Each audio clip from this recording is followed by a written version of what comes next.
Hello everyone, my name is Alma. So kung gusto mong malaman kung saan ang chassis number at engine number ng iyong Honda Beat na motorcycle is para to sa iyo ang video na to. At isali ko na rin dito kung paano mag-stencil ng ating motorcycle para malaman nyo din kung paano at iwas 50 pesos. Kasi dito sa amin ang pag-stencil is 50 pesos ang babayaran natin. So without further ado, let's start. Dito mo makikita ang iyong chassis number sa ilalim ng iyong upuan ng iyong motor. So, punasan muna natin.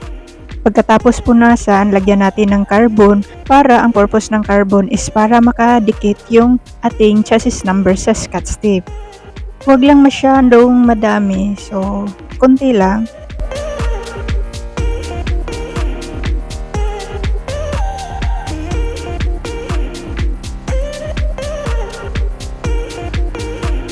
Lagyan na natin ng tape.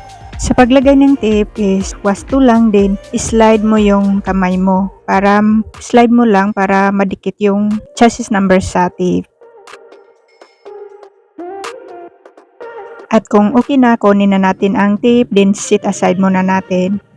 At next, dito naman tayo sa engine number. Ang engine number ay sa ilalim lang ito. At dapat naka-center stand yung motor nyo para din punasan natin.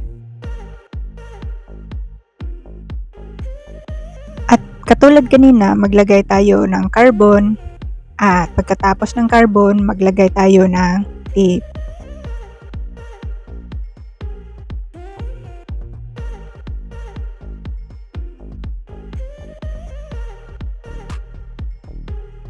Sa paglagay ng tape, dapat yung himas-himasin mo or slide mo yung kamay mo para makadikit yung engine number sa tape. Dito is tanggalin na natin. Tingnan natin kung okay na ba siya. Ang importante dito is mabasa lang talaga. Mabasa lang. Yun lang ang importante. Tingnan natin. Okay naman. Mabasa naman siya. Walang putol-putol. Readable naman po.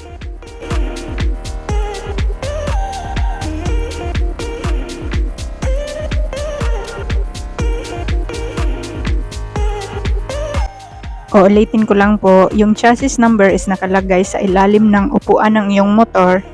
Then, ang engine number naman ay nakalagay doon sa ilalim nito. At dapat i-center stand mo para makita mo ang iyong engine number. Then next is mag-renew na tayo ng ating motorcycle. So, thank you for watching at sana nakatulong ako sa inyo. God bless you all and bye-bye.